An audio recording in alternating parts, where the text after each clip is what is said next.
Moving forward, pag-uusapan naman natin ang kasulukuyang kalagayan ng publishing industry dito sa ating bansa.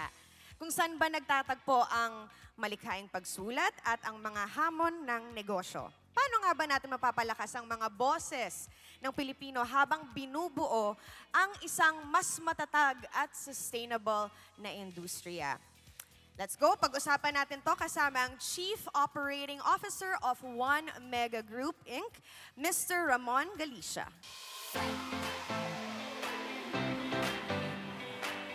Hello.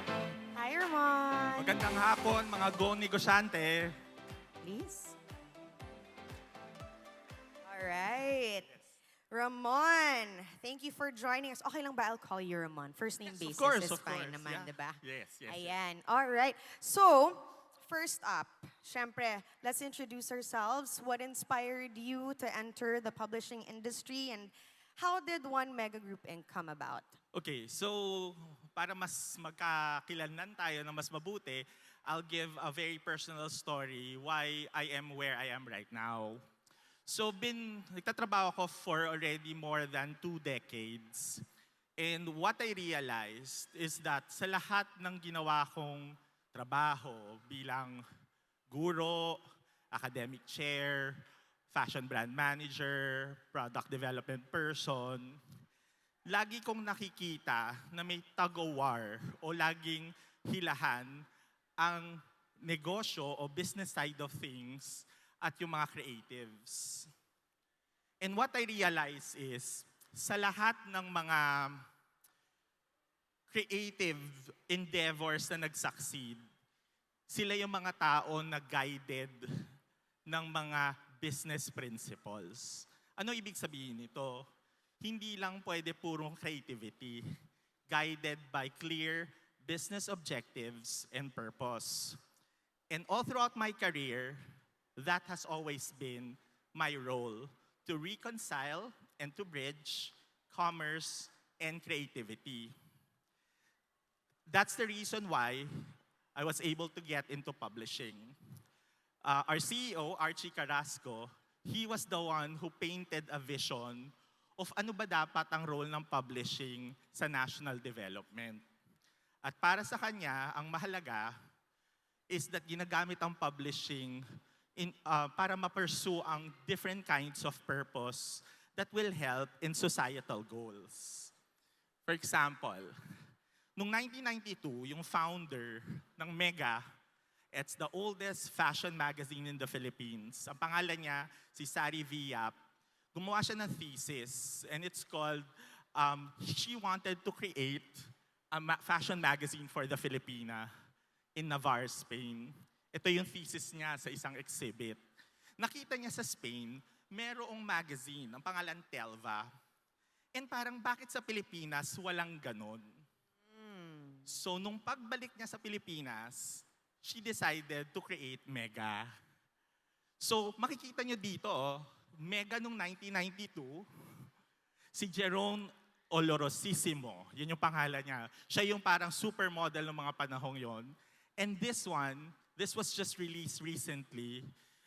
Atisa Manalo, our Miss Universe Philippines, you would see from 1992 up to 2025, 33 years, the mission remains the same. It is a fashion magazine for the Filipina. Grabe. So, ilang dekada na rin yun? 33. So, 3 dekada, 33. 3 taon. And sa 3 dekada na yon, padami ng padami ang nadadala natin dito na Yes. mga publications that Yes. we make local sa ating bansa, hindi ba? Okay. Okay. And speaking of that, Okay. and Sige, para lang mas maintindihan nyo kung ano yung gusto kong sabihin, ang pinaka-anchor na konsepto na gusto ko sanang ibahagi sa inyo is that walang negosyo na magtatagal na hindi nakaangkla sa layunin. Layunin o what we call purpose. One Mega Group for 33 years has always wanted to inspire Filipinos through pioneering, entertaining, and socially responsible products and services that positively impact the society's lifestyle. Gusto kong i-highlight positively. Hindi kami nagpa-publish ng kasiraan ng ibang tao. hindi kami nagpa-publish ng mga bagay-bagay na makakawasak ng negosyo. Lagi itong naniniwala na lagi nating ipinipresenta ang mga tao in their best form. And that's the purpose because we want to be the standard for Filipino media excellence. Tunay na pamantayan ng Filipino media excellence. At ito, nangyari lang to because meron kami mga values. Itong mga values na to, mga pagpapahalaga, ito yung mga bagay-bagay na tumutulong sa amin para ma-achieve namin yung layunin. Tulad ng integrity, meaning to say, lagi kaming honest at transparent sa aming pakikitungo. Pangalawa, excellence. Lagi namin inaangat ang quality. Pangatlo, innovation. Dahil kapag hindi tayo yumayakap sa pagbabago, mahihirapan tayong makasabay sa panahon. And that's the reason why innovation is also a key value for us. In 33 years, based on the cue that you gave, One Mega Group has 7 titles.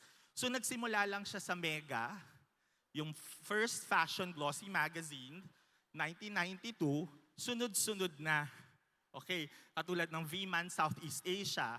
V-Man Southeast Asia for men and popular culture. Na ako rin ang publisher. Kung kaya nyo i-follow sa Instagram, please. Yes, you can find them on Instagram. So si V-Man Southeast Asia, sa Philippines, kinikreate ang content ng 6 na territories in Southeast Asia.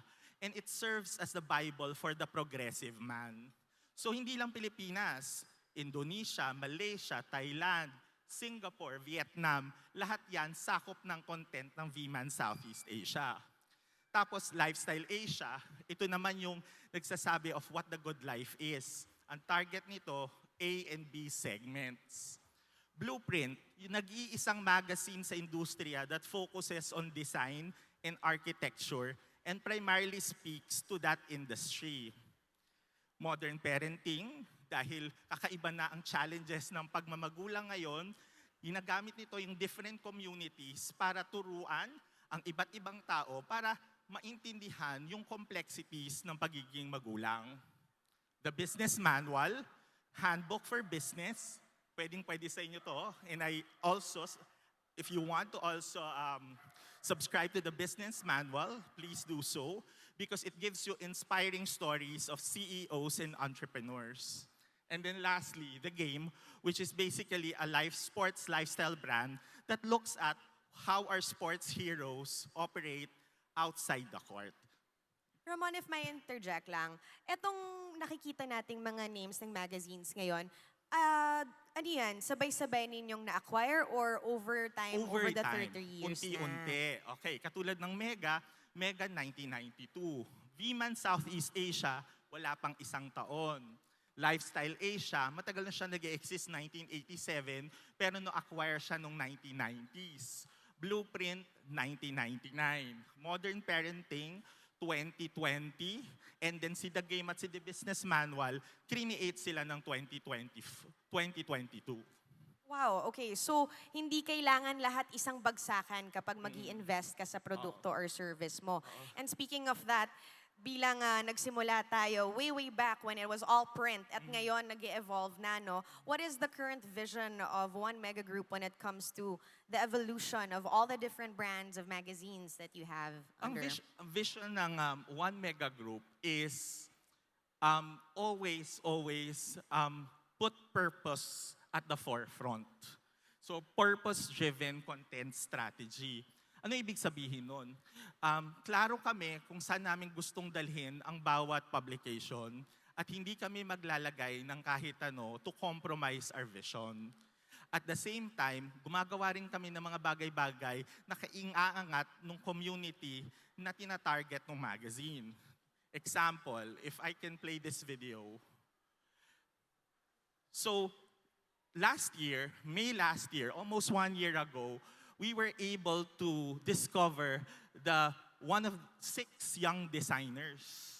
And it has always been the practice of Mega to discover new talent. The purpose is to create that ecosystem. When you say ecosystem, yung mga pagkatagni-tagni ng mga different jobs and competencies para makakreate ng content. And in the process, you give breaks to people. Ito, 6 na bagong designers, iba-ibang school sila nang galing.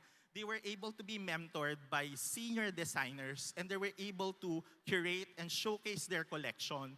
At ang nanalo dito, si Prince Padilla, nanalo siya ng 1 million pesos. Diba? Wow! And through collaboration with partners. Yes. So may content kami, pero naka-ankla again sa layunin ng magazine. So, discovering the new breed of Filipino designers is the anchor of Mega as a title.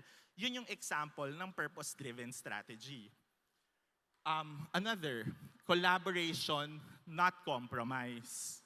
So, for example, ito, si V-Man Southeast Asia, Louis Vuitton, and I hope the brand, it's a very iconic luxury brand, we were able to collaborate with them to highlight Pharrell's Summer 2025 collection. Nagkataon na yung summer collection ni Pharrell talks about cross-cultural communication, talks about culture, and then ang V-Man, its very essence is to introduce sino ba si Southeast Asian man. Di ba, pag sinabi nating American man, meron tayong imahe kung sino siya. Pag sinabi nating Japanese man, meron. Pero sino si modern Southeast Asian man? Ito yung pinagpahalagahan ng V-Man Southeast Asia. So in cooperation with this brand, we were able to mount this cover of 1, 2, 3, 4, 5, 6, 7, 8 of the rising models, male models in Southeast Asia. And true enough, the issue is about fraternity. Meaning to say, pagkakapatid o kapatiran na ibang-ibang countries para mas magkaintindihan ang mga bansa na may iba-ibang kultura. So, that cover collaboration is an example of us pursuing our content without compromising. And then lastly, data-informed creativity. Anong ibig sabihin ng data-informed creativity? Isa sa pinaka gusto ko sa mga artists o sa mga manlilikha, lagi silang nagtatrust o nagtitiwala sa gut. I think lahat kayo dito, sumugo kayo sa big negosyo kasi there's fire in you because you know that there's something inside you that tells you that this is the right thing to do. Kaso lang, hindi naman tayo pwedeng pumusta ng pumusta na walang batayan. Kami sa One Mega Group, lagi kaming data-informed. Meaning to say, ginagamit namin yung impormasyon na nakakalap namin sa aming operasyon para malaman namin kung tama ba yung patutunguhan ng mga brands namin. Katulad ng Lifestyle Asia. Lifestyle Asia used to cater to a much older demographic. But the recent rebrand last April, we're skewing it to the younger society. So it's now from 25 to 45. Sabi ko nga hindi na ako kasama doon. But what we're just saying is that move, hindi siya careless na, ay, type namin pang bata. May data na nag-back up na across industries, you have the new generation of wealthy people already conquering their respective companies. And that's the reason why we decided it is ripe and it is time for us to refocus Lifestyle Asia to the younger demographic. So wag tayong matakot na mag-adjust ng ating market o kaya kung sinong kinakausap natin. Kumbaga, that's important That's also. important, yes. Is that part of the evolution or the growth ng One Mega Group, you think? Kasi, di ba, 3 dekada, Jasmine. So, maraming pagsubok na pinagdaanan yan. Una,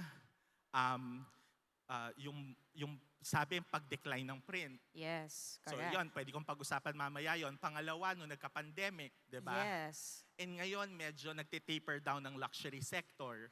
Sa lahat ng mga pagkakataong yon, lagi kaming anchored on purpose and we use data and we do collaboration para makonquer namin yung bawat pagsubok na yon. So when it comes, like he's mentioned, ngayon nga, from print, ngayon nagiging digital na. Paano nyo na-maintain yung creative integrity ninyo now that there's that shift? That's a big shift. I mean, iba na ngayon ang nahahawakan sa nakikita lang, hindi ba? Kami naman sa One Mega, naniniwala kami na hindi namin iiwanan ng print. Actually, for the past 2 years, it has double-digit growth. And for us, it is an aspect of the business that we want to safeguard Kasi naniniwala kami na yung print, ano siya para siyang time capsule.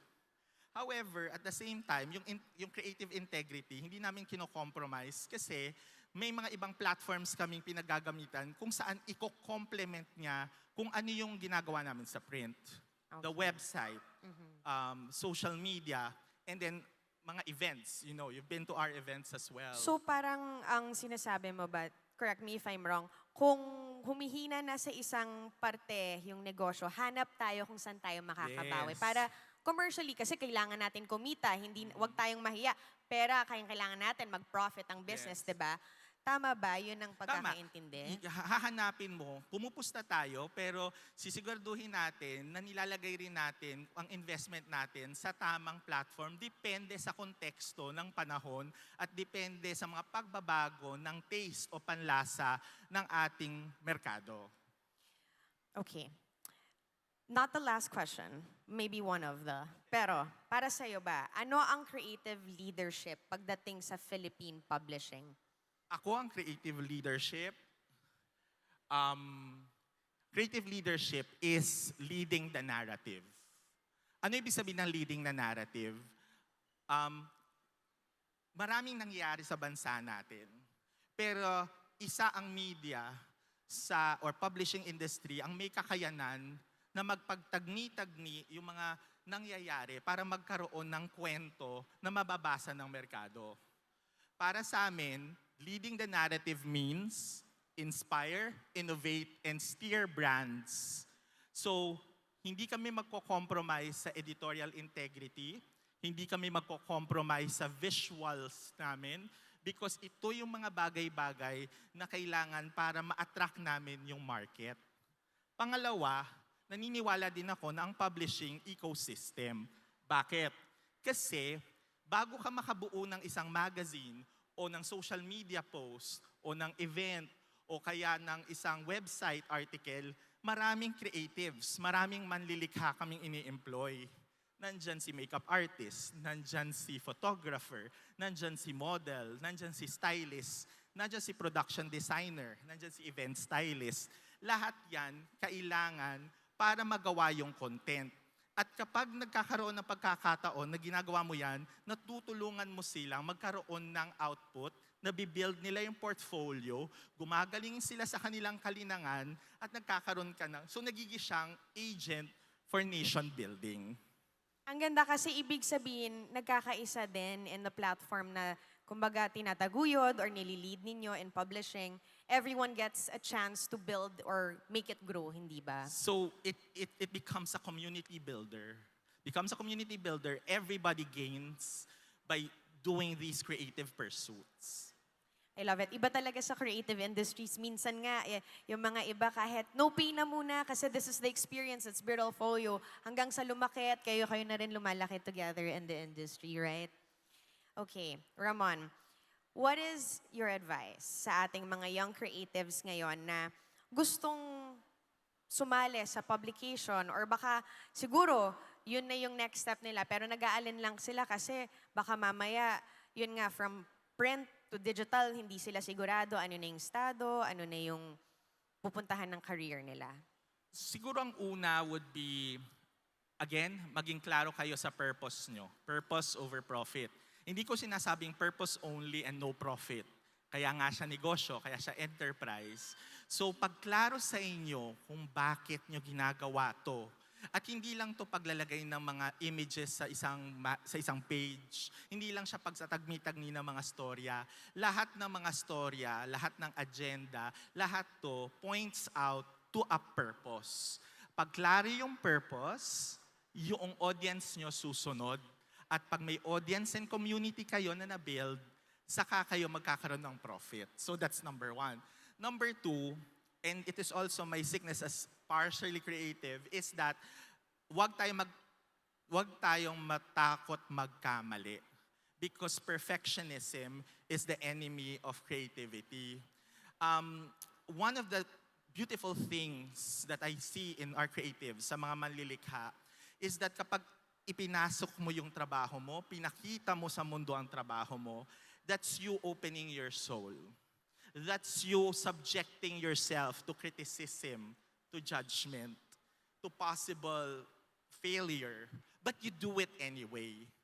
I think as entrepreneurs, that is one of the hurdles that we have to overcome, that fear of being vulnerable. And once you go beyond that, yung takot, then kahit magkamali, then bagon ulit, di ba? Katulad ni Atisa, na-cover namin, nadapa siya, bumangon siya, at maraming success stories tayo, I'm sure, na nakilala ngayong araw na to, na hindi naman nila nakukuha sa unang banat yung tagumpay.